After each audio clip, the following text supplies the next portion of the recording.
We built this film on a foundation of love. Its purpose? To shatter the mental barriers constructed from a lifetime of indoctrination. The eyes are useless when the mind is blind. We are participants in a prison system we are unable to see. Once the veil is lifted, there is no turning back. Many of us rarely realize we are the victims of indoctrination. We follow the pre-planned layout of life, living in a state of confusion, controlled by a small group of individuals who possess great wealth, estate, and control.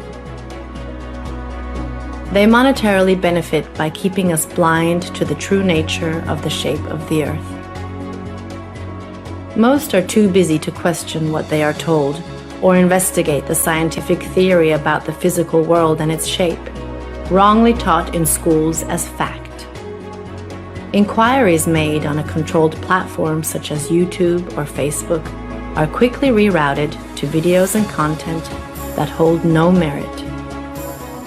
Misconceptions occur either intentionally or due to lack of research by mixing heliocentric and geocentric cosmology together, causing incoherence that pushes the viewer away from learning. Why would a lie like this exist? What purpose does this level of deception seek to gain? The hard, solid truth is that all the known space agencies and related industries have made untold amounts of money for many, many years, providing nothing but CGI, fisheye lens curvature, and Hollywood-style productions as proof. The following evidence should speak for itself through the testimonies of these professionals, pilots, and witnesses. To find yourself, think for yourself. The most courageous act is to think for yourself. Our greatest wish is for minds opened, questions answered, and the reign of freedom through truth revealed.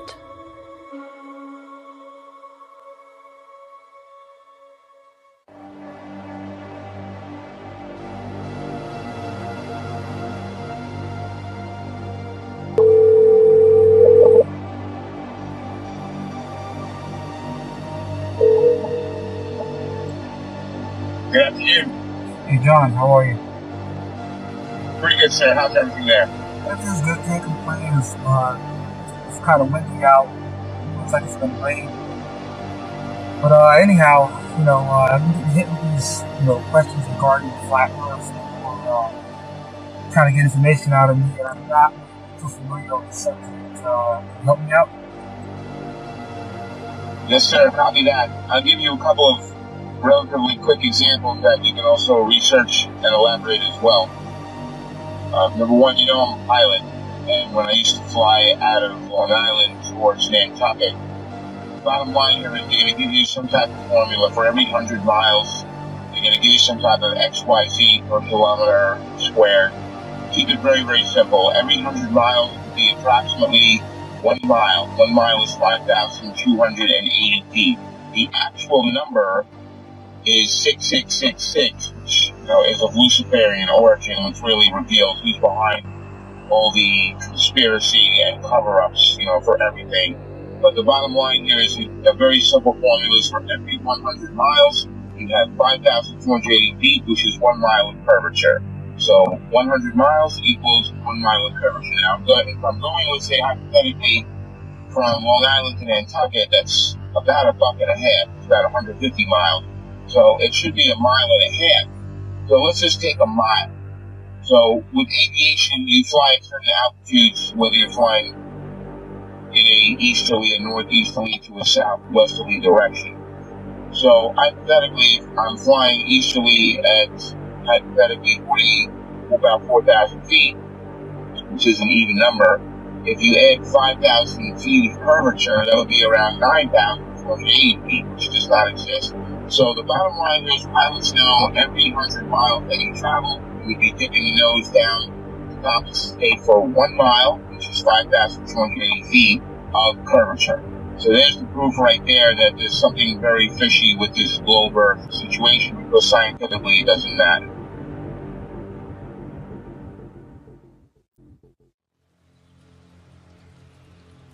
My name is Joshua Silva. I am a licensed commercial pilot and flight instructor. I have had a lifelong love of aviation and aerospace, and when growing up I even fancied myself an amateur astronomer. I would drag my family and friends, anybody I could, to every air show I could possibly find in Northern California. I was the only kid you knew, or anybody knew, that knew the various components on aircraft, spacecraft by heart. I absolutely loved anything to do with flying or space. But my love of aviation and aerospace never stopped. I continued studying, had an entire library full of aviation books of various military and civilian aircraft, military history, every aviation campaign and theater in almost any war. I studied religiously, and it was just out of pure passion. Later in life, many years later, I decided to become a pilot. As strange as it may sound, it hadn't occurred to me to become a pilot up to that point. I just simply loved aviation and aerospace, but I decided to become a pilot, and I began attending a prestigious flight academy in the Midwest and attending university at the same time, and to gain a degree in aeronautics and aerospace. Shortly thereafter, I began flying twin turboprop aircraft out of Northern California for several nonprofit organizations, and years after that I found myself flight instructing for various small flight schools, both in California and in Arizona, and then on to large academies that trained for the airlines and even some military flights. Shortly thereafter, I began flying regional business jets, and that's when the story of me finding the topic of flat Earth started.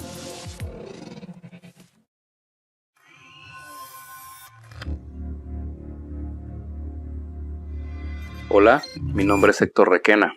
Soy terraplanista desde el 2016.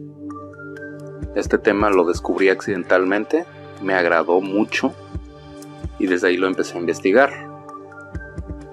Desde ahí me di cuenta de lo que está pasando en el mundo.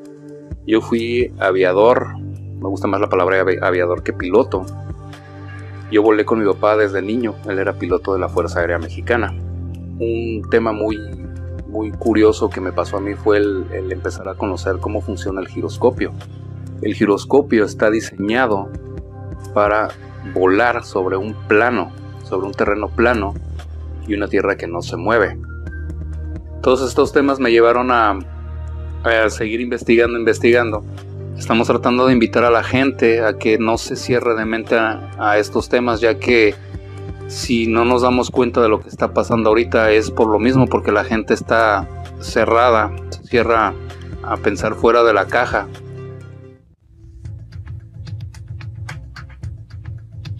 Been a military brat all my life.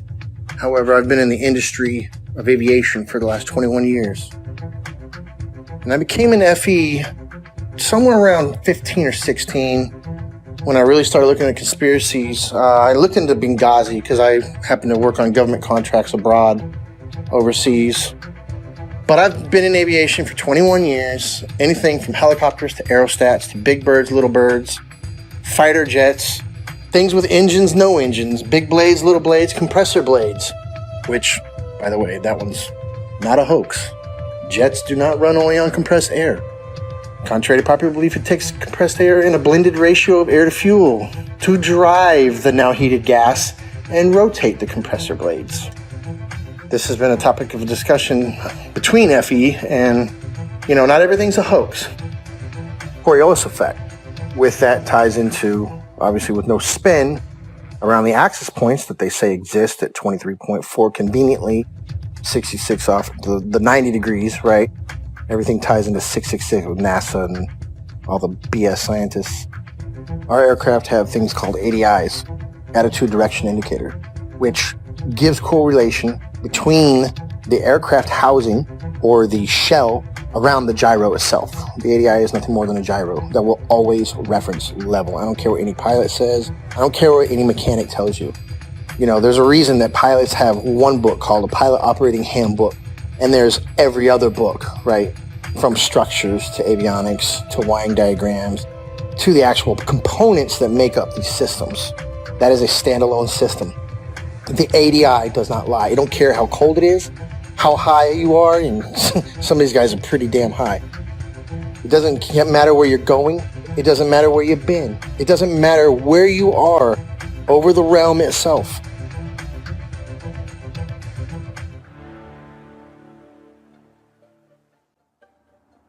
I woke up to the truth of the flat earth, shape of the earth, as an engineer and a pilot. So I've studied engineering, physics, 3 different ways: basic physics, electric physics, and construction physics. And also as a pilot, as a rotary wing pilot, that is helicopter pilot, I studied aeronautical physics as well. So I can cover and discuss just about any factor of flat earth. Not that I'm any smarter than anybody else, but I've studied quite a bit of factors that analyze shape and motion of just about any object. That's physics, also aeronautical physics, and principles of flight. I can tell you this: airplanes fly straight and level. That's even an aviation term, straight and level. Airplanes will fly for hours at the same altitude, never dipping their nose down to follow the curve of the earth. An aircraft on a 12-hour or even 18-hour flight from Portland, Oregon to Seoul, Korea, that would have that aircraft starting at one point and then flying so far around the earth that it's flying downwards with its nose vertically downwards, and then starting to go around the curve of the earth so that the airplane is now flying upside down. Would have to make that kind of a flight path on a globe, which is, it's such an absurdity. So that being said, I come into the true shape of the earth, the flat earth, as a skeptic, like most anyone else. I'll tell you my story. My buddy told me about this. He said, "Rob, you need to learn about the ice ring. You need to learn that the earth doesn't move. This globe is garbage." And I laughed at him. I said, "Are you kidding me? I'm not even gonna look into that." And he said, "That's fine." He said, "That's fine. You don't have to look into flat earth. But until you do," he said, "until you do look into flat earth, you will remain a slave of the matrix." And interestingly enough, at this point, this was more or less November, December 2015, I had already mentally resigned from the U.S. military for 3 years. I had already resigned because of Benghazi. I realized, and I saw for myself, I'd been working with U.S. as an Army officer, working for State Department for a good 10 years. And so what I did, I turned my physics awareness, I turned my studies into analysis of the shape of the earth.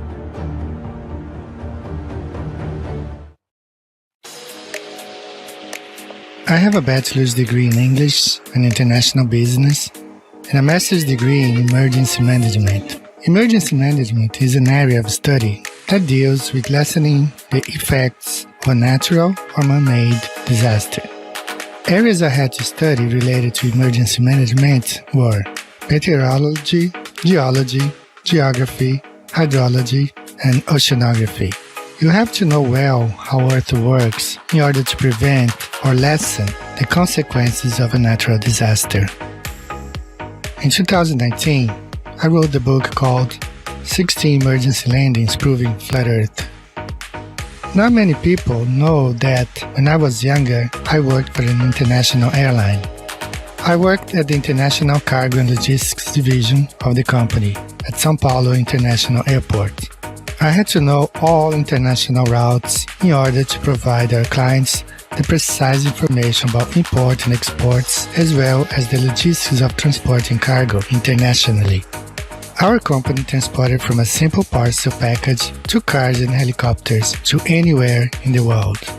Having access to all areas of the airport in 1988, the Brazilian soccer team was about to board their flight towards Australia to take part of the bicentennial Soccer Cup in Australia. It was a tournament to celebrate Australia's 200th birthday. 2 South American teams were invited to take part of this tournament, Brazil and Argentina. At that time, we had access to several maps, all based on the Globe Earth model. The Brazilian squad left to Australia with natural conclusions that this charter flight was going to Australia over the Pacific Ocean, as the global model suggests. Perhaps stop in Santiago, Chile, and then head to Australia. To my surprise, the flight went to Los Angeles. For several days, I could not comprehend the reason why that flight went to Los Angeles in North America to then go towards Australia in the Southern Hemisphere. This thing kept alive in the back of our mind for all these years.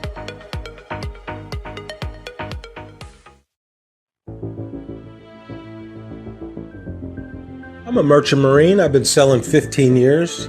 I graduated from the Paul Hall Maritime Center out of Piney Point, Maryland. I primarily sail on container ships, tankers, drill ships, military cargo vessels, you name it, I can sail on it. My sailing capacity of bosun, I hold the title as AB Unlimited. That primarily sail deep sea and coastal, meaning up and down the coast, west coast, east coast, and deep sea is out deep sea across to other continents. What led me to the flat earth was actually my sister. We've always been into the conspiracies and the 9/11 and Sandy Hook and all that stuff. And one day she said, hey, you want to see a conspiracy? You should look into the flat earth. And I looked at her and laughed because I had seen the videos come up in the feed and they showed that disc thing in the space and I laughed at it and whatever. And she showed it to me and I laughed at her. And I went and pulled out my phone and I looked up a video. You can look it up. It's called Dragon Link FPV to Space. And what you'll see is basically an RC airplane that's been taken up about 80,000 feet, and they release it, and then the airplane comes down with power. And it has the Dragon Link system, which is capable of making control and video. Anyways, but they had a GoPro, so you see this curved globe. And you know, that said it for me. When I saw that, I was like, oh, wow, look at that. So I brought that down to her, put it right in her face and said, look at that. And looking back, I remember her smile on it was like, you know, okay, she wasn't going to argue with me. And she said, okay. Later on, I don't know, a couple days later, whenever I seen it in there and I said, all right, I had nothing to watch. I hit it on the YouTube and I knew within 10 minutes of it. I forget which one it was. I think it was probably one of the documentaries, but it was almost like I instantly knew. And then what happened was a lot of the proofs that I had were before I was a flat earther, such as seeing contacts at 30 miles out with the naked eye on the horizon, which is impossible on the globe model. So much so, it was me, the third officer, and the lookout. We were standing our watch, and I believe we were in the Mediterranean Sea. Look and watch. I say, okay, we got a contact out there.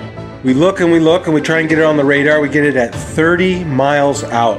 When the chief mate came up, we had told him, hey mate, we got a contact earlier 30 miles out. He said, bull crap, I don't believe you. And we all looked at each other and shook our heads and said, yeah, they got it. He stormed off the bridge, ran down, came back up. He had the Bowdage, which is a thick green book that's everything you ever need to know about being on the ocean, sailing, navigation, everything. And he comes up and he says, the math doesn't lie. And he slams down this piece of paper and he says, our bridge height is at 100 feet versus how far? 30 miles. It should have been behind like 600 foot of curve. I remember 600 something foot. He had all the mathematical, of course I didn't know, okay, that's good. All right, he must know what he's talking about. But we're looking like, well, I don't know. We got it on the radar. Then the radar must not know what it's doing.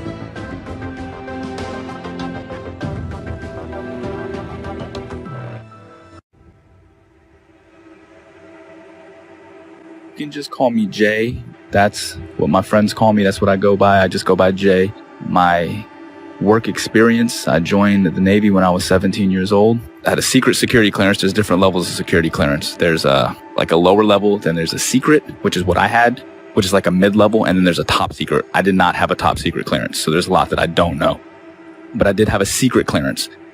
So it's basically the mid-level security clearance for the government that I had. And I did that job for 8 years. I worked in operational intelligence specifically. The radar navigation, there's a limited scope of what we're able to see. Now, granted, this is 15 or 20 years ago. what I mean by that is, with it being 15 or 20 years ago, the technology nowadays on the new warships, I would imagine, are just off the charts advanced compared to what we had, 20 years ago in the early 2000s when I was doing deployments for the Navy.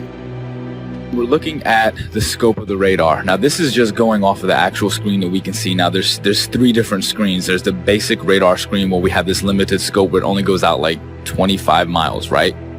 Then there's this other bigger screen, and I forgot the name of it, but it goes onto this huge projection in the Combat Information Center.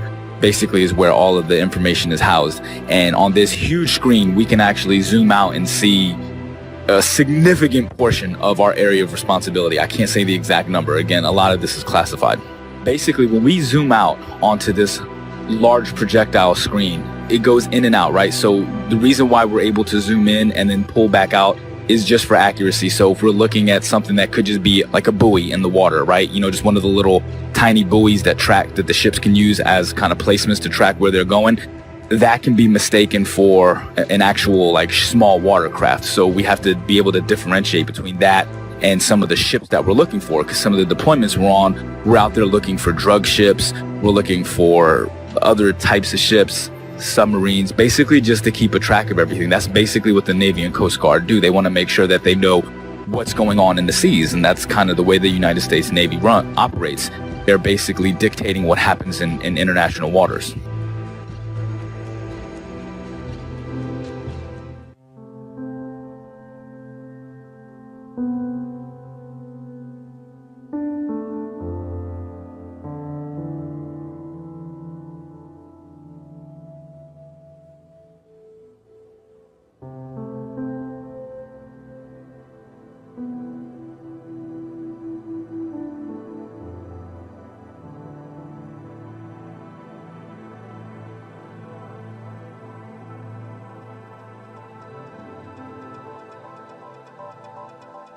I will be providing my in-depth experience of U.S. Navy submarines and how they prove we do not live on a globe Earth.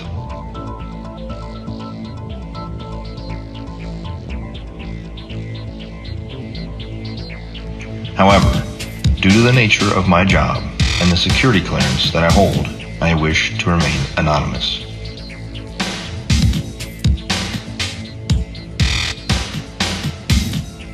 I've worked for the U.S. Department of the Navy as a submarine quality assurance specialist for the last 5 years.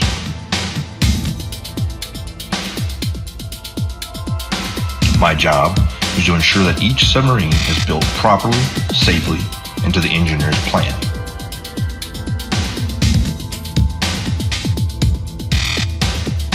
I have an intimate knowledge of every aspect of each submarine being built in the shipyard I work in. Now that you heard a little bit of my background, let me explain how I arrived at the crazy notion that the Earth is visibly and observably flat. I have always questioned the reality around me since I was little.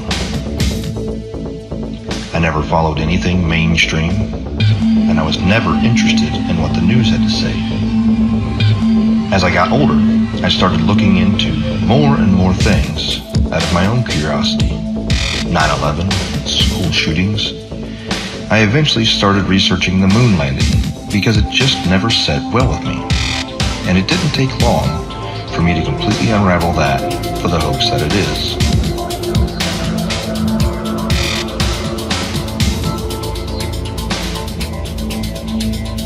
After that, I was starting to realize that we had been lied to on so many levels.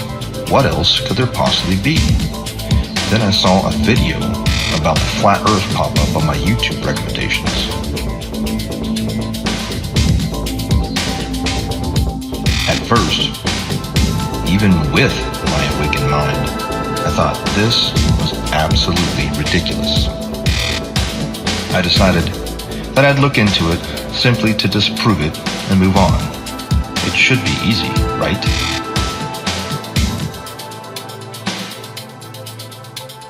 That was over 6 years ago, and I still can't disprove the flat Earth. In fact, the more I research it, the more it reveals. This leads me into my submarine experience. looking back on everything I had accomplished while on active duty with eyes to see, has only served to solidify my stance that we live on a flat and motionless plane.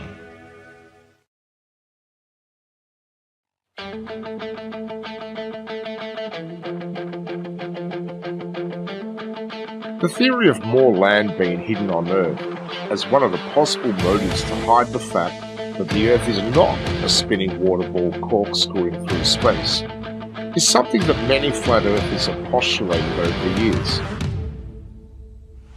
And I just couldn't shake the concept from my mind where, just like Rear Admiral Richard Byrd suggested during his Antarctic expedition, Operation High Jump, that there is undiscovered land on Earth, and that possibility spawned an idea to write The Elusive Curve, a modern-day quest to discover another world. The Elusive Curve is a fictional novel created to convey a very non-fictional message, that the Earth is a flat, motionless, level plane devoid of any curvature. When Max Carter discovers irrefutable proof of the true shape of the Earth, the course of his life drastically changes, and he becomes a man obsessed, convinced that there is more land being hidden beyond Antarctica, and that he is going to reach it. The Elusive Curve debunks typical globe Earth claims, including ships disappearing over the horizon due to the curve of the Earth, the Foucault's pendulum, and the Coriolis effect, whilst presenting flat Earth proofs like visual perspective, level water over vast distances, and long-distance photography, all within the context of Max's varied and colourful relationships.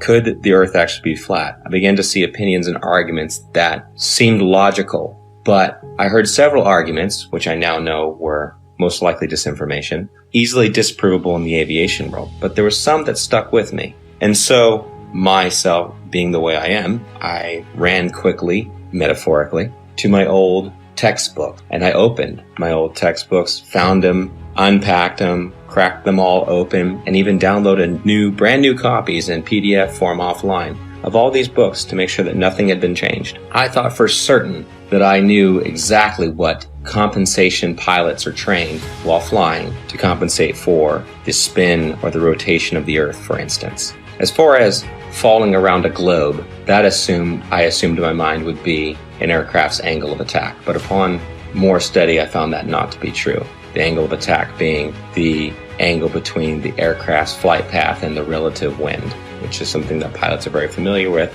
And it's the idea that an aircraft has to be slightly pitched up, essentially to stay airborne, or a surface of that aircraft has to be pitched slightly to create a difference in air pressure to hold the aircraft aloft. And that is assumed, or was assumed at that time by myself and other pilots, to be the compensation one would make for falling around a globe while flying, period. But upon further research, I found that this was not the case, and it was not even mentioned anywhere. This compensation was not mentioned anywhere I could find in any resource that I had gone to flight school with.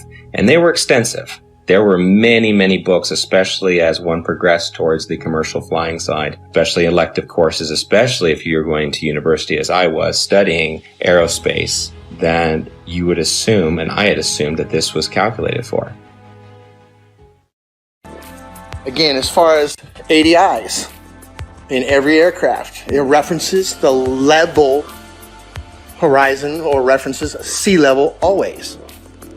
There's no way that you can convince somebody of sound mind that if you take off from New York and immediately flip upside down, now your housing or your ADI is referencing upside down to you because you're upside down. It's right side up. It cannot deviate off level. It doesn't matter how much fuel you got in your tanks.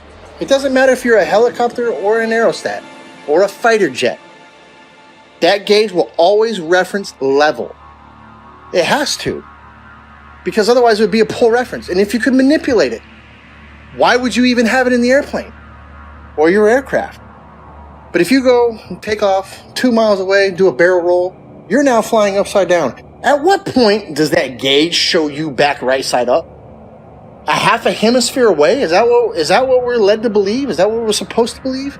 At what point does it right itself if you never flipped back over and continue flying level? You see what I'm saying? It's ridiculous. It's ludicrous to think that thing compensates for curvature in straight and level flight.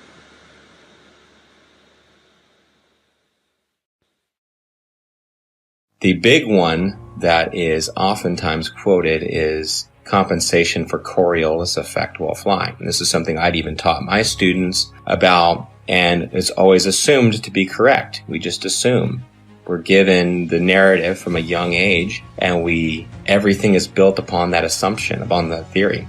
And so I thought I had the silver bullet. Coriolis effect. We always calculate for that. Well, as I began to look through the books and to look into the calculations given for Coriolis effect, the narrative began to fall apart even further. I began to see things I didn't notice when I was in school, such as Coriolis effect is actually never calculated for, but is assumed to be a part of wind correction angle. Wind correction angle is one of the many calculations pilots of all kinds make while flying to correct against winds in whatever volume or section of air they're flying through, which it could be from any direction, and you're flying through it, so you have to compensate a certain angle into that wind to hold a straight line.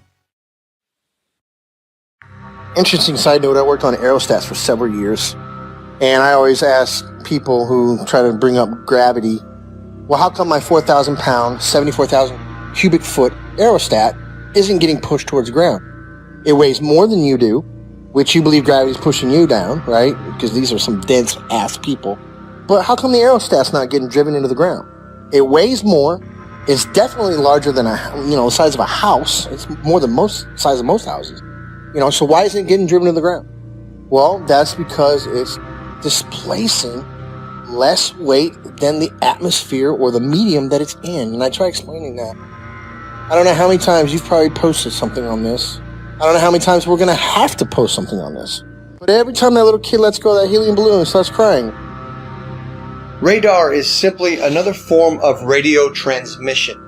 Radio includes anything within the range of the electromagnetic spectrum. Electromagnetic spectrum, also known as light. Radio is the transmission of light, whether it's visible light or radio waves which are not visible.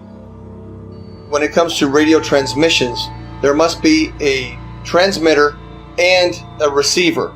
There can be a reflector or a transmittal unit along the way. However, in the end, there's got to be at least transmitter and a receiver. And in the case of radar, radar transmits a signal and it bounces off a reflector, and then it comes back to the receiving station. Or it can go to other stations if they're set up in the network properly. Long story short, radar emits a signal, it bounces off something, and then it returns to a receiving unit, and the receiving unit maps that reflection accordingly. If there is no reflector, then there's no return signal, and then the object does not show up on the radar. For example, it's off the screen. Notice, there's no curving around anything. It goes out in a straight line. Radio signals always travel in a straight line. So the transmitter sends the signal out to the target, bounces off, and it comes back in a straight line. Radar cannot travel over the curve, and hence, radar is dependent on line of sight, direct beam from the transmission to the target. It reflects and it comes straight back. There is no curving around anything, thus is radar.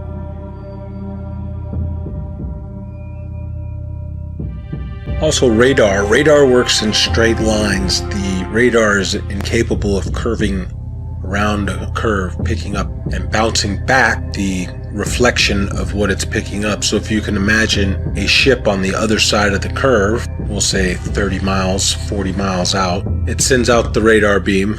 The radar beam is supposedly curving around this ball, bouncing back, and then bouncing the reflection, curving back around to be picked up by the radar. That's not happening. It's flying out straight, and when it picks up something, it hits it back. It's not going around any curve. That's plain simple. That can be looked up on your YouTube and see how radar waves work. They don't go around the curve. Every diagram shown will show you straight lines. They don't show you curved lines. As we zoom out to look at the larger scope of things, once we verify that, we're able to zoom out over a large distance. Now, over this screen, at the time, I was like 18 or 19 years old, all right, when I was doing this job. I wasn't thinking about flat earth and any of this other shit. I was still indoctrinated and under the assumption that the earth is a spinning ball. I never thought about flat earth or anything like that, but I always thought it was weird that as I'm looking at this massive radar screen, I always used to think, how come we're looking at this and I can see, like, we're off of the coast of Argentina, for instance, right? Like, how is it that I can see this far out and it's not like over the horizon or curve, because it's so far? Like I said, we use a lot of these other link signals, and they're called links. They go by different names. I can't say the code names. Some of them I forgot. Some of them are, again, this is classified information. I can't give any specifics on these. But some of the links that we use, not only do we speak to the actual ships and track them, but we speak to aircraft, 10,000, 20,000, 30 and higher, 30,000 feet and higher is what I'm saying. It's not just a matter that they're 30,000 feet directly. It's not like they're directly above the ship. This is what's interesting, is this aircraft could be 50, 60 miles away and 30,000 feet in the air. So you understand, like, the angle that you have to take to be able to track this aircraft from a ship that's moving on the water? Think about that for a second.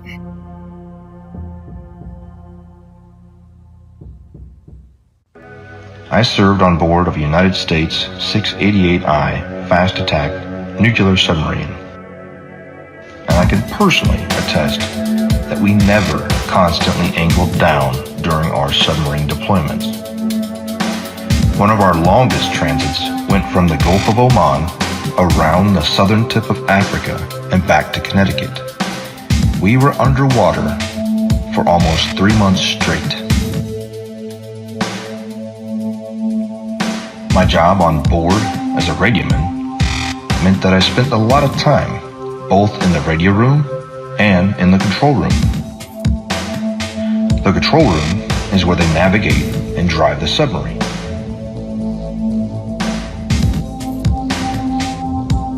I never once, in my 5 years active duty, heard the officer of the deck or the diving officer give the order to consistently change the angle of the submarine to compensate for the curvature of the Earth. The primary task of the diving officer and the helms and plainsman is to maintain the submarine as level as possible while in transit. If the Earth had any measurable curvature, I am certain we would not have been able to make this incredibly long transit without accounting for it.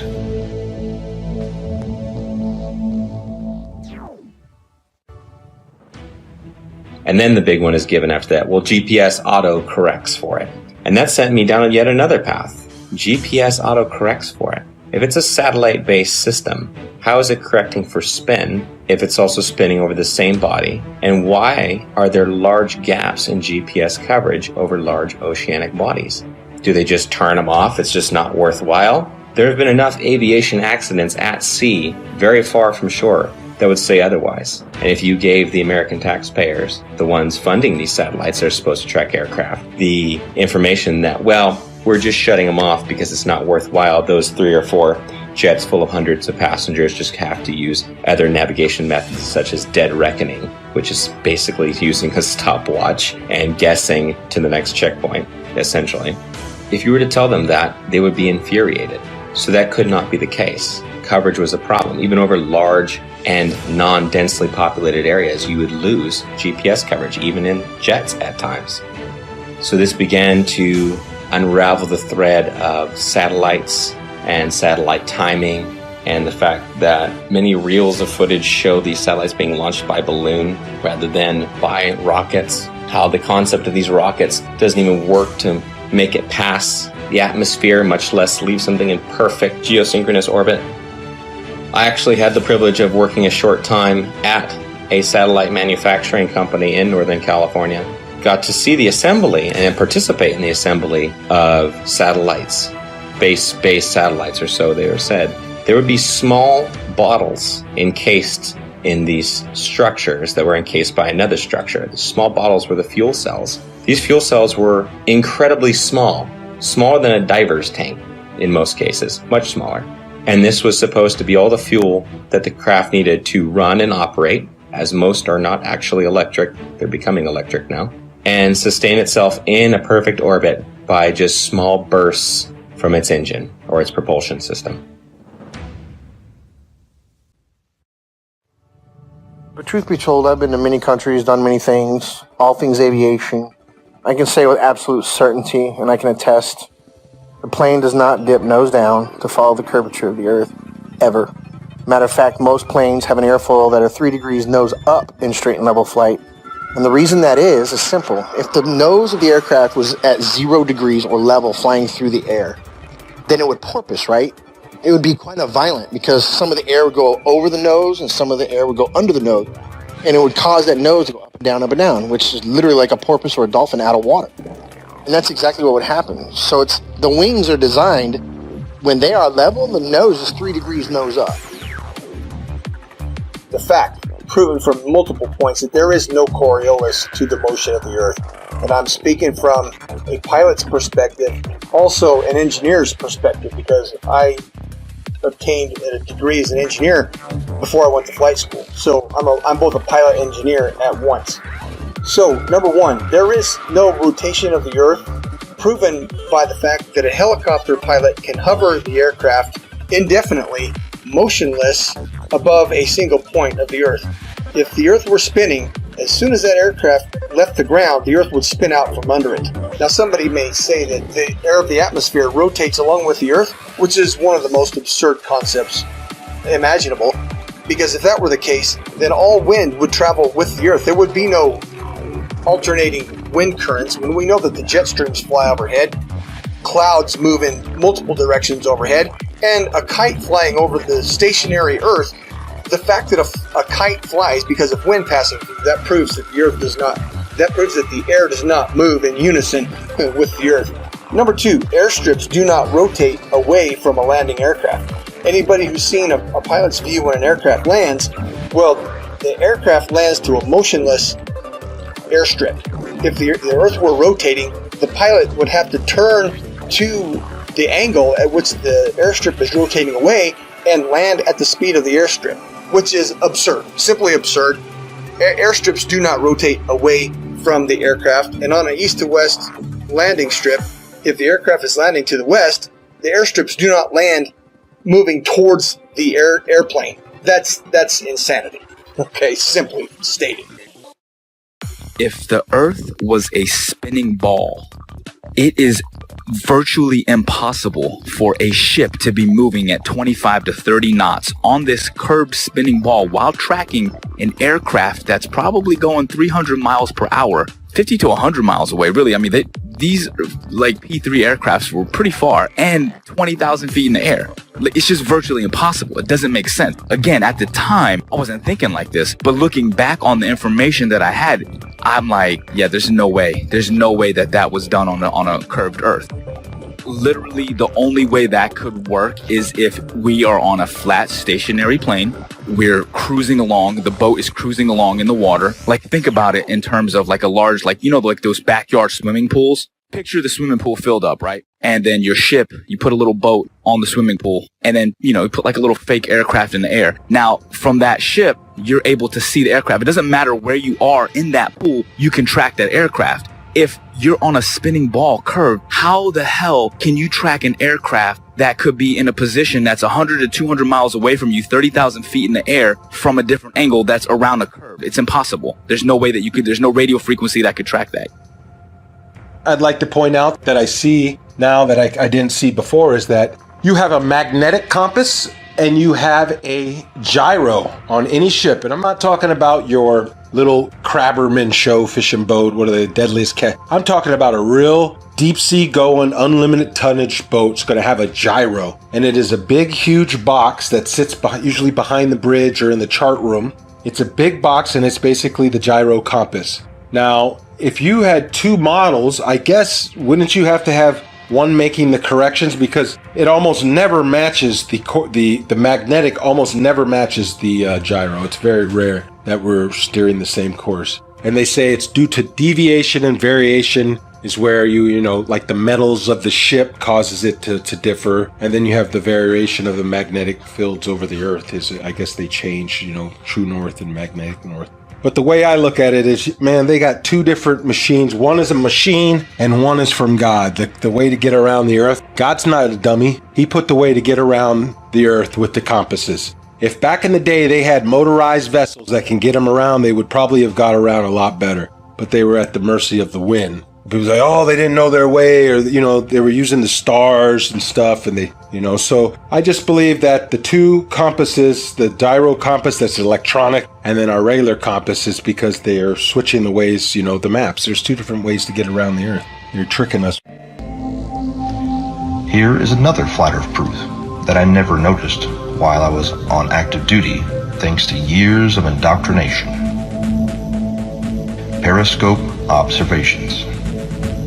When the submarine is at periscope depth and the observer is looking for ships on the horizon, they will start to see masts at about 8 to 9 miles, depending on atmospheric occlusion and sea state.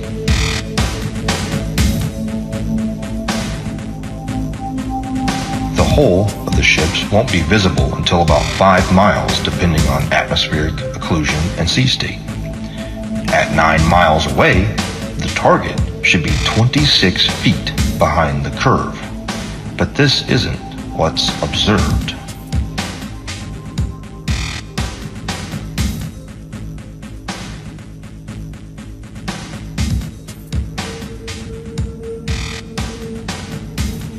My final flat earth point on submarines is with regard to the AN/WSN TAC-7 ring laser gyro that is used on board of U.S. Navy submarines.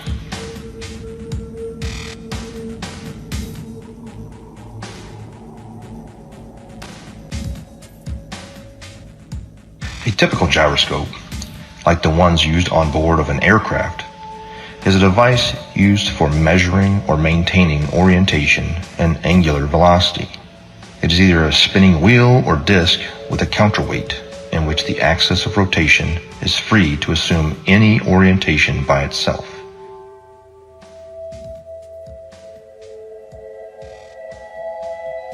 When rotating, the orientation of this axis is unaffected by tilting or rotation of the mounting, according to the conservation of angular momentum. However, a ring laser gyro doesn't have any established weight. They use light as a point of reference.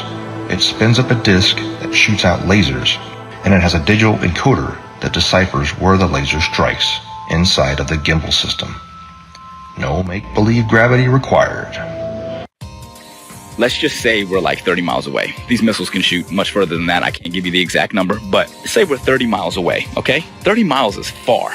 So from our ship, we can track on our we have like a missile projectile. It's like a radar, but it's a little bit different. It's specifically designed to track the missiles. You actually input the coordinates, latitude and longitude of where you want the missile to strike.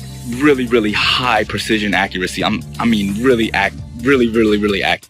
We hit that launch and the missile, and it will hit that target 30 miles away, even longer than that. Now, here's the thing. Again, that's not possible on a curved Earth. These missiles are huge. 50 caliber project that are carrying massive amounts of explosives in them, okay? Each one of these missiles are probably worth hundreds of thousands of dollars. So whenever you're lining up these missiles to shoot at targets that are 30 plus miles away, if the Earth is spinning, again, now think about this. We're not sitting like on land holding a gun, all right? So picture this. We're on a ship, like actually in the middle of the water, okay? And the missile is shooting off of the bow of the ship. So if the world is a spinning ball and we're on this curved Earth with water and we're spinning 600 miles per hour through infinite space, I'm pretty sure that it would be physically like it wouldn't even make any kind of sense on a physics type level to be able to shoot a missile from a spot in the water on a spinning ball to pinpoint accurately hit another spot. And at night, we were going on one ship, on a military ship, and this is with night vision goggles, 50 miles, and these guys were on the bow. They were not even on the bridge where you'd be 100 foot up. They were on the bow, which is barely probably 40 feet off the water's edge. So these guys, and they have the latest state-of-the-art. This was in 2015. 2015, they had state-of-the-art, what do they call them, night vision goggles. So these things are capable of seeing that far if we live on a plane. You can't deny it. It was so obvious, but not to everyone else. I guess the programming's harder than other people. So they don't want to hear it. But over the years, I have learned the model. I know the model like the back of my hand. I can show proofs. I have ammo now. So when I go out there and I tell somebody, hey, that's impossible, you know, and I'm talking to a third mate or a second mate who's an officer who went to college, meaning they paid for their education. Because when you pay for your education and you're making a handsome salary on it, you can't be wrong. How could I be wrong? I'm making a salary, they're paying me, I paid for this career, everything's working great in my life. You are obviously wrong. All the math works. So with that, you know, it's hard. But when you stump them and you start showing them stuff, it's hard for them to say. And then they start saying stuff like, oh, well, what does it matter anyways? I don't care. And there is the 8 inches per mile squared. But you guys can't look at it three-dimensionally. It is two-dimensional. It is the amount of deviation that's required for you to come back inward. If you are walking east from north, meaning you are going around north equidistantly, and you walked in a straight line east 1 mile, you're going to have to deviate 8 inches back to the left to get back on the equator, right? Look at it on the flat earth map, and clearly it makes sense. If you walked 1 mile in a straight line east, you have to deviate 8 inches after each mile to stay on the equator. The 8 inches per mile squared is a real measurement, if in fact we consider the equator to be a real place, a real location, ever, always.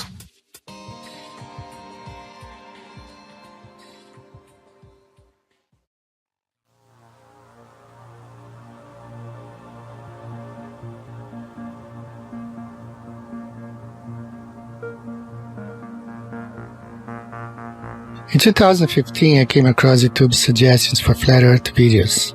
My first reaction was to laugh off. After seeing flat earth videos in one of my favorite channels, I decided to watch one. When I came across a flat earth map, which I had never seen before, it immediately sparked me to look at that flight route, Rio, Los Angeles, Sydney. And I could then understand why the Brazilian soccer team went to Los Angeles and then to Australia for the tournament. The earth is flat, no doubt about it. The following weeks and days were followed by more research and disbelief. I had been a NASA fanboy my whole life, paying 2 visits to NASA's Johnson Space Center in Huntsville, Alabama, besides spending so much money in science and science fiction related documentaries, movies, merchandise, etc. What a waste of time. I also tell mates about they lay down and we use, all our charting is done on flat maps, straight lines. They never draw a curved line. Every line is straight. Straight lines, everywhere we go on a flat map. And I try to point it out to them. And what they tell me is, Mr. Marcator has put all that in there for you. It's all equated in there for you. You don't have to worry about it. All the curvature calculations for it and everything's figured right into the map. So the straight lines and everything are actually bending somehow. I don't know. So these are just the proofs that I see. Along with, you can see the corpuscular rays are much betterly observed out at sea because it's nothing. It's like a desert. And so you can see the sun like a flashlight just shining down in a cone. Everywhere, if there's a little bit of a clouds are right, it looks like a cone. And I point it out all the time to these guys. And I get them thinking, but you know, the programming goes hard on people.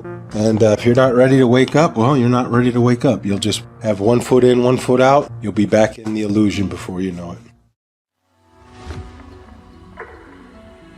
The narrative began to fall apart. I would continue studying and finding that what I feared to be true is reality, that we have been lied to about just about everything. Upon researching military history and then military training and speaking with military gunners in both the Army and the Marine Corps that I know personally, I would ask them about Coriolis effect. And it was always assumed that, yeah, we compensate for the Earth being, a curve, that it would drop. We calculate for the Earth curvature. But even upon asking and having them look into their materials further and my own personal study, again, it found to be an assumed truth with no actual basis in reality, that they would calculate bullet fall based upon angular velocity, drop, friction, amongst other things. And curvature was supposed to be just corrected along with it, just like flying, wind correction angle corrected for Coriolis effect.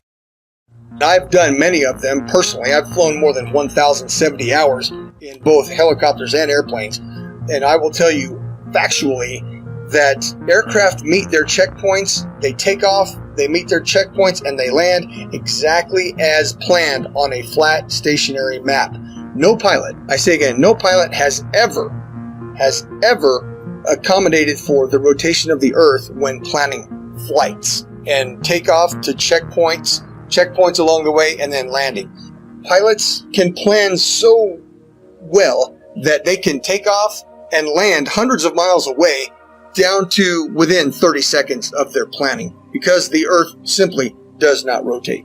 A waypoint would be like this. Like, let's say we're out in the middle of the water and we want to hit a target that's like directly to our west, 15 miles away. But that target is able to track our missile coming at them. We don't want that target to know where the missile's coming from, so we can put in waypoint. And a waypoint would be like putting a point out like 20 miles east, and then another point like 15 miles north, and then another point like 10 miles south of that, and then put in our target. You see what I'm saying? So the missile doesn't go directly from the ship to the target. The missile will actually fly to the latitude and longitude of the waypoints that are put in, and then it will curve from there, and it will hit all the waypoints and then attack the target. How is that possible on a spinning Earth? If the Earth is moving at 600 something miles per hour, or whatever they say it is, there's no way that missile could stay. There's no way that missile would be able to keep track. Do you understand what I'm saying? At least that's how I'm looking at it. It may be a little bit harder to visualize if you actually weren't seeing it the way that I would see it, or there, or understanding and putting in the coordinates, or seeing how this actually worked out. But I'm telling you, like, from my perspective, that is one of the things that makes it virtually impossible to accept the globe as this. Well, it's a fake lie. It's a theory. It's garbage, is what it is.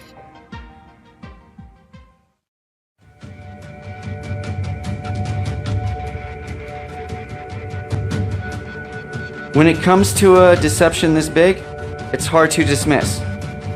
And for the people that say, I don't see how this would affect me either way, you don't know. It's like telling me about Argentina when you've never been there. Or it's like telling me about owning a Corvette when you've never driven one. You haven't experienced it. And if you have been through the Flat Earth Awakening, you know how it would affect you. This quite possibly may be the biggest awakening of mankind. Think about it. If you believe in this mass fallacy, you've been robbed of some senses and you don't even realize it. You don't trust your sense of touch or feel. You don't trust your sense of sight. You've been told the Earth wobbles, spins, and orbits, but you don't feel a thing. You've been told that sunsets can't exist on a flat and stationary plane, but you don't understand the vanishing point of the law of perspective? After it's possible to understand and decode a mass deception, it becomes a lot easier to understand other lies. It opens your eyes and raises your discernment. So when it comes to lies like JFK, the moon landing, chemtrails, fluoridation, 9/11, etc., this is one of the most important factors of life I've ever been awakened up to. If it's possible to open your mind to this, your receptors will connect so much faster and stronger than you've ever experienced in your life. Understanding the ground you walk on every day and the luminaries that go over your head every day, which I still don't understand all of its entirety, can change your life forever. Knowing you are specifically, intelligently, and uniquely designed so you know mentally, physically, and spiritually your vibration, energy, and frequency of life? So don't act like this doesn't matter. We've been lied to on a mass caliber. We can prove we live on a flat and stationary plane with observable, repeatable, testable experiments with data, hypothesis, and conclusions without depending on blind faith, indoctrinated, religious, theoretical, nihilistic, opinionated philosophies. That's the difference.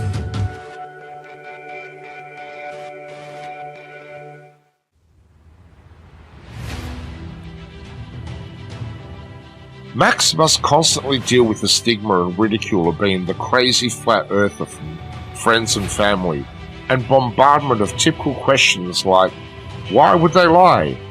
How could so many people keep such a big secret? And what does the shape of the earth even matter anyway? The elusive curve presents all the main arguments for a flat earth and solid arguments against a spinning ball earth in a fun and realistic story format, recommended for all flat earthers and curious-minded people alike. Join Max on his journey as he attempts to convince his friends the shape of the earth is not what they know, while he plans for a mission to discover more land on Earth with his ambitious and somewhat crazy plan to acquire a high-altitude pseudo-satellite to prove the shape of the Earth one way or another.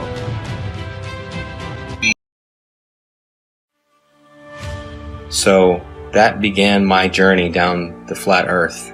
And since that point, I've only found more and more voices, more and more educated people, educators, professionals who are beginning to shed light on this subject in ways that I can only begin to imagine. But I'll never forget the day that I realized my plane wasn't falling around a globe, that I could look out the cockpit window, 185 degrees plus field of vision at 40,000 feet, and not see one iota of drop, but nothing but a flat, beautiful, motionless plane. The assumed calculations that we made that were compensating for Earth rotation were just a part of a calculation based upon wind speed and the angle we had to hold in order to fly against that wind and go in a straight line to our destination. It's one of the most freeing truths I've ever experienced, because in some small way, the idea that these other conspiracy theories and things we've been lied to about are true. But this biggest one is the biggest truth of all. We've been lied to about everything. It means we can start over. We can start again. At this time, at this point in our history, we are uniquely positioned to make that change. And if I can make one statement to the people out there, it's simply this. That's it. That it's level. You cannot fall off the edge of an in-ground pool. It is level. Where you put your feet in the water in France, it's the same height that you're going to put your feet in New Jersey and Brazil. Do some research. This is not the only thing out there that needs to be researched, unlearned and relearned. The Department of Education, founded by Rockefeller in 1908, did a good job of proving that the mode of ignorance that he calls his education board, you are the proof it's working. The mode of ignorance widens every day. It gets bigger and bigger every day because people keep believing what they spit out. Unlearn. Thinking outside the box. The box is the cap that you got at graduation. So understand that for the first 18 years of your life, you didn't learn the truth about anything. You were simply told, and you got a reward for repeating it. Now it's time to think for yourself. It's time to do research and do your own testing. Be your own white coat.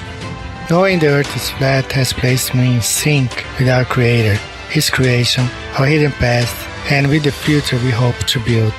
A future where we should not have an organization called United Nations governing the world.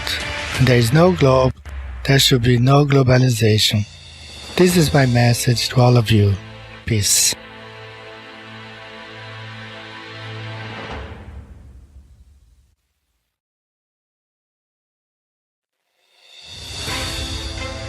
My message to the people is that if you're watching this documentary and it strikes a chord with you, research it. Find out more about it. So my message is research it. Get all the ammo you can, because if you try and go out and tell your family member or friends or coworkers, and you try and tell them this, hey, that, they're going to laugh at you. And if you don't have the ammo to defend it or the right content to show or to start a kindle a fire with somebody's interest, if you don't have that, you're going to get laughed. I made the mistake of when I just knew it. Right when I seen that video, I said, okay, it makes so much sense. I knew it right away.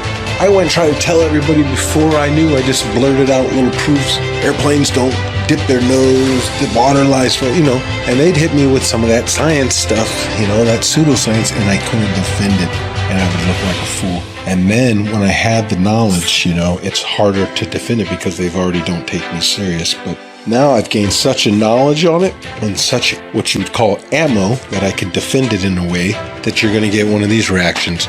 Well, what does it matter if it's round or flat? My life doesn't change, doesn't matter, either way. That's how you know that you're striking a chord. Their ego doesn't have anywhere else to go.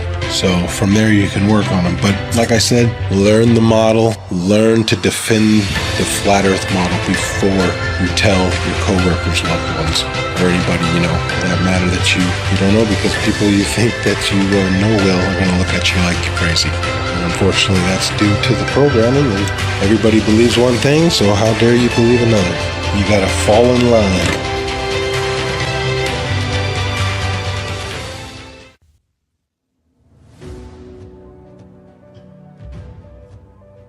So if you're able to actually open up your mind, look at things objectively, allow yourself to break free from the indoctrination bullshit that you were taught, you'll feel more free. You'll see the world differently. You'll love more deeply and compassionately. You'll appreciate life more. That's how I lived my life a couple years ago. Honestly, I can tell you this. I just hope and pray with all my heart that, as the years go on, this is probably not something I'll see in my lifetime. But, as my children grow older and my children's children, as the generations go on, the truth will start to emerge. And it is starting. I mean, it's incredible, that so many people are starting to really awaken. But, 10, 20, 50, 100 years from now, hopefully we can break free of the chains of indoctrination and really see the world for what it is and actually appreciate it and love the world and love each other. And I think if we all understood that there is a creator, people would be less inclined to be so abusive toward each other and the earth. So that's my big message for the people. Just think for yourself. At the end of the day, just be a good person.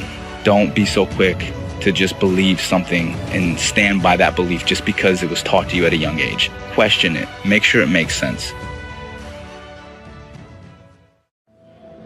In closing, I'd just like to say that these are my own personal experiences.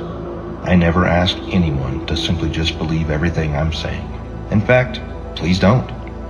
That's how we've gotten into this whole mess to begin with, by blindly following others who say they've already done the research for you. You allow deceptions to occur. Please do your own research and test all things.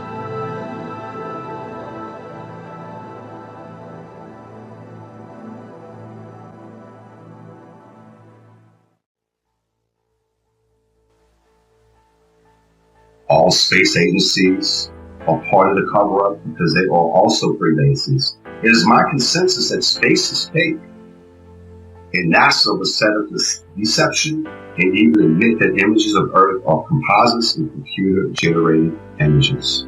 Since 1958, NASA has literally force-fed us to and continue their trickery, sorcery, wizardry, and being an only God of oneself, yet cannot get high enough altitude to provide humanity with one single photo of what the very shape of our world is.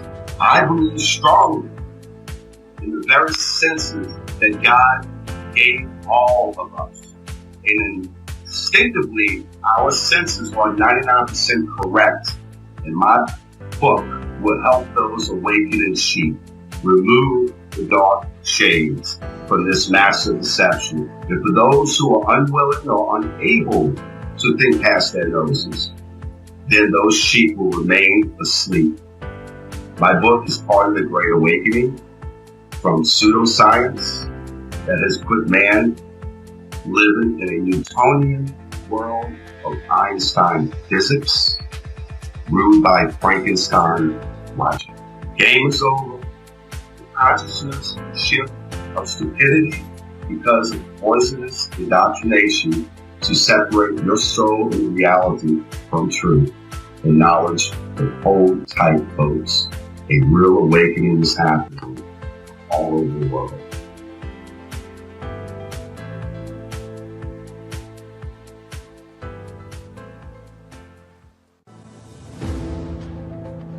The curve of the Earth, the spinning ball, as well as evolution, dinosaurs, nuclear bombs, and everything else that they teach in the schools that's not founded on Scripture. Number one, it's mathematical, geometric, geospatial, geophysical, and in all other respects, the spinning ball Earth is a scientific absurdity, provable by observation and measurement and repeatable science experiments. The spinning ball Earth does not exist. There is no curve to the Earth. There is no Coriolis. There is no such thing as a spinning ball Earth. And at the end, the Bible, which was a textbook, and I say again, a scientific textbook written long before any of the universities we have today, the Bible says the Earth is flat and stationary. So therefore, we can dispense with all of our science school learning that doesn't agree with the Holy Scripture. The Holy Scripture tells us that the Earth is flat and stationary. All of our measurements, and indeed our personal senses, tell us that the Earth is not moving. There is no curve to the Earth. The Holy Scripture tells us the nature of the Earth. The Earth is flat and stationary. Pride, ego, and reputation are three characteristics I see in every spinning ball believer. Let your pride down, knowing you've been heavily deceived your entire life. Let your ego be washed away, knowing it's possible you've been manipulated on such a scale as this. And stop caring what people think about you.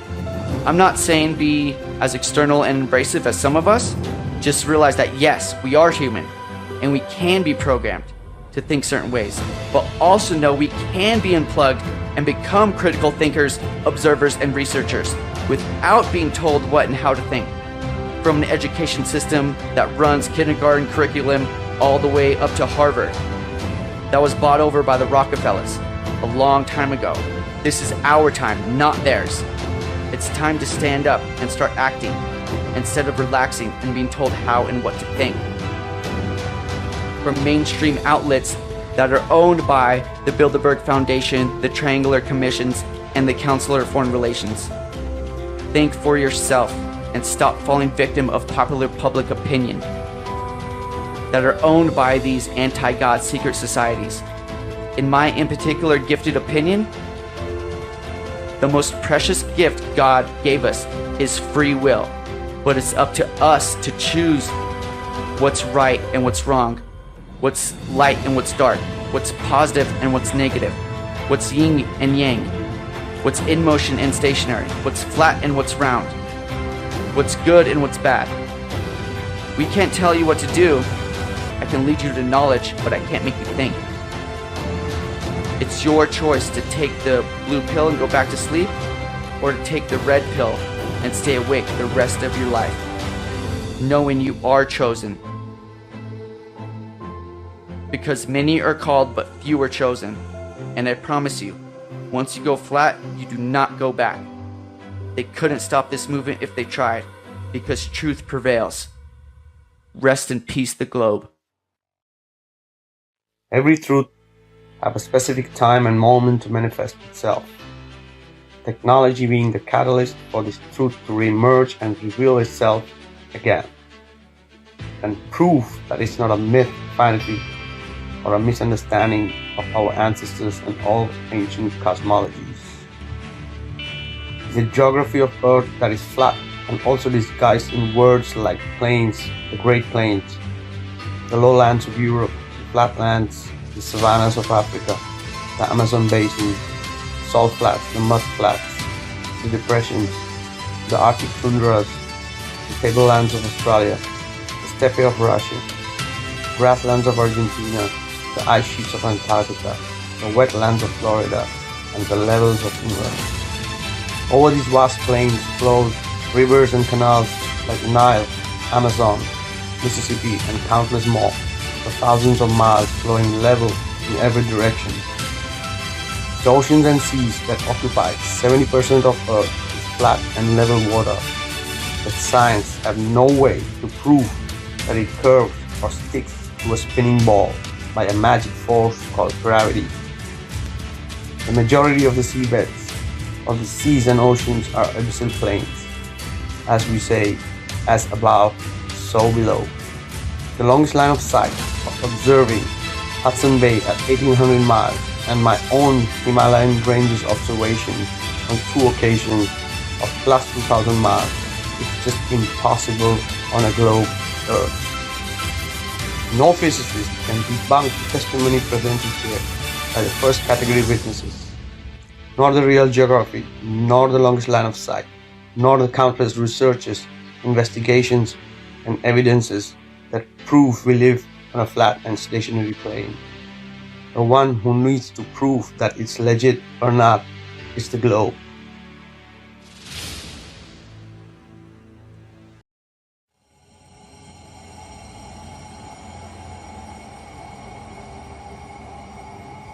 Also, there's a semi-classified naval communications device. When ships are communicating ship to ship on the ocean, U.S. Navy, semi-classified laser communication NAVCOM device, which also does data as well. So if they're communicating with ships 70 miles, 100 miles or more, like I said, every 100 miles is a mile of curvature. So it wouldn't work because lasers operate line of sight. They operate in a straight line. There's no curvature to the laser. So the bottom line here is the naval NAVCOM classified, semi-classified system that they use to communicate ship to ship, that operates on a laser, and if there was curvature, anything over, like I said, 100 miles is 5,280 feet of curvature, and the ship's diameter is nowhere near that, which you know. So there's another example, the naval NAVCOM communication device. Also, there's a woman, female KLH pilot, KLH Dutch Commercial Airlines. She got fired from her job a while back for questioning this issue. Now, they didn't throw her out of the company, but they gave her like a desk job, so this way they kind of keep her around and quiet so they can control it. She's a very sane and rational woman. If they ask her, what happened, and she starts talking, it's going to raise serious questions. So we got the KLH pilot, we got the laser NAVCOM, U.S. Navy. We've got my personal experience flying from Long Island to Bangkok. There should be at least 5,280 feet of curvature added to the 4,000 altitude average while heading easterly. So there's something very wrong there. The numbers don't work. Yo invito a la gente a que por lo menos sea un poco más abierta de mente hacia estos temas, porque la verdad es que esto está muy fuerte. Se vienen tiempos muy difíciles ahorita y debemos de estar conscientes de que el sistema nos está manipulando de una manera muy, muy grande. Entonces, pues, vamos a ver qué pasa. The Globers, definitely scientifically, we're looking at flat earthers have some very, very, very valid points according to those 3 examples. Thank you. You got it, brother. Anything else? No, that about answers my question. Quite a lot to take in. I've taken some notes. Thank you. Thank you again. You're welcome, sir. Any questions? I'll be here for a while. Contact me anytime. All right. God bless. All the best. God bless.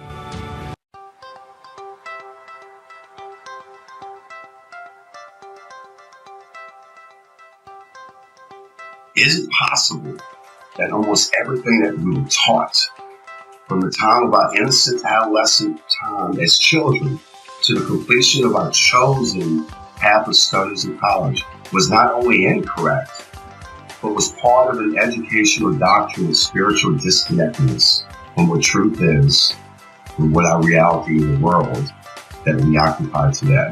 What if I told you that this is but a small capsule in a puzzle that was well planned and engineered by a world control system to propagate a catalog of theoretical studies and sciences that in some cases have never been proven to this very day, nor will it ever be proven, ascertained as fact. Humanity appears to have been hoodwinked into a dumber state of who we are, where did we come from, and are we unique in God's creation concerning a geocentric world, or are we in a heliocentric world based on theoretical studies by a Jesuit astronomer named Nicholas Copernicus?